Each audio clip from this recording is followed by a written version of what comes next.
안녕하세요. 오늘은 창세기 11장 바벨탑 사건입니다. 고대 사회에 탑을 세운다는 건 큰 의미가 있었습니다.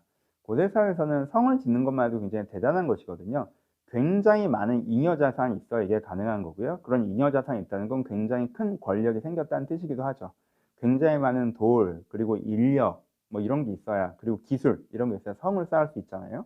그래서 그렇게 실제 성이 쌓아지면 이 성은 다른 지역의 중심이 돼버리죠. 이 성은 되게 강력한 존재가 되기 때문에. 마을과 성이 쌓을 수가 없잖아요, 감히. 그런데 탑은 이거보다 더 대단한 게 되는 거죠. 그렇죠? 왜냐하면 탑을 세운다는 건 성을 세우고도 남아도는 그런 돈, 인력, 그리고 성을 세우는 것도 훨씬 더 발전된 기술력, 이런 게 있어야 가능하거든요. 그러니까 어떤 도시에 높은 탑이 있다는 건 그만큼 대단한 권력이 있다는 뜻이고, 그것은 이 지역 사회에서 여기가 중심이란 선언이 됩니다. 그래서 이렇게 어떤 나라가 있는데 멀리서 어떤 도시에 높은 탑이 세워져 있으면 거기가 수도이고 거기가 이제 중심이 되는 것이죠. 이런 의미를 갖고 있습니다. 근데 바벨탑은 다른 도시들에 대해서 우리가 중심이다 이걸 선언하려고 세운 탑이 아니라 누구에 대해서? 하나님에 대해서 우리가 중심이다 라고 선언하는 것입니다. 그러니까 바벨탑은 적극적인 의미에서 선악과를 따먹는 행동이고, 어떤 의미에서는 이게 우리의 선악과다라고 자신만의 선악과를 세우는 행동이라고 할 수 있습니다. 이제 우리가 기준이다라고 하는 거죠. 그래서 하나님이 주신 것을 우리가 만든 것으로 대처합니다. 우리 흙을 뭐 역청으로 대신하나, 그리고 우리 돌을 벽돌로 대신하고, 하나님이 만든 것이 아니라 우리가 만든 것. 그리고 하늘에 닿자라는 신적 권위를 얘기하고요. 흩어짐을 면하자라는 것은 홍수의 배경이 있죠. 다시 홍수가 내려도 우리는 방주가 없어도 쫙 탑 위로 올라가서, 하늘에 닿는 탑이니까 올라가서 살았다가 다시 쫙 내려오고, 그래서 하나님이 더 이상 우리를 어떻게 하지 못하는 존재가 되자, 이런 굉장히 강력한 저항이 담겨져 있습니다.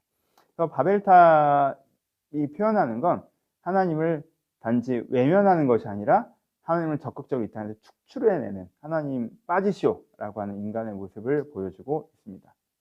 하나님은 여기에 대해서 다른 방식의 심판을 하시죠. 하나님께서는 심판하지 않기로 결정하셨죠. 노아의 홍수 이후에.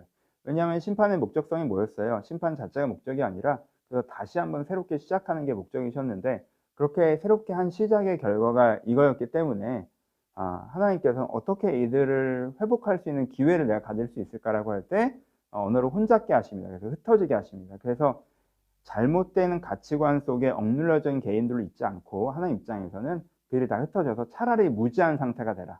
그럼 내가 한 사람 한 사람을 찾아가서 다시 하나님을 전하겠다라고 하셔서 그들을 흩으십니다. 이 역시 심판이 목적이 있는 것이 아니라 하나님이 다시 한번 인류를 회복할 수 있는 기회를 얻기 위해서 그렇게 하신 의미를 담고 있습니다. 결론을 내봅시다. 바벨탑 사건은 하나님의 두 번째 실패입니다. 첫 번째 아담으로 시작했지만 홍수로 끝나고요. 노아로 시작했지만 바벨로 끝납니다.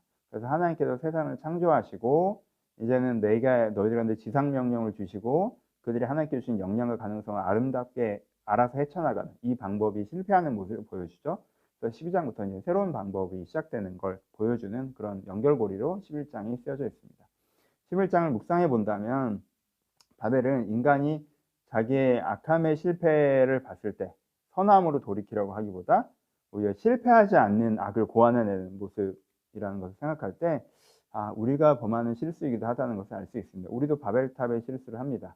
우리가 홍수를 경험하고 뭔가 내가 잘못된 방식으로 살아가서 어떠한 문제가 생겼을 때 바른 방법으로 살아가려고 하지 않고, 잘못된 방식으로 살아가도 실패하지 않는 보완점을 만들어내려고 하진 않는지, 그게 여전히 실패일 수밖에 없다는 거 우리가 생각하면서 내가 불의의 실패를 했을 때 선으로 돌이키려는 결단을 해야겠다, 이런 적용점도 생각해 볼 수 있을 것 같습니다. 다양하게 바벨탑 사건에서 여러분들 읽으시는 대로 묵상하시는 대로 하나님께 주신 말씀대로 은혜 받는 시간이셨으면 좋겠습니다. 감사합니다.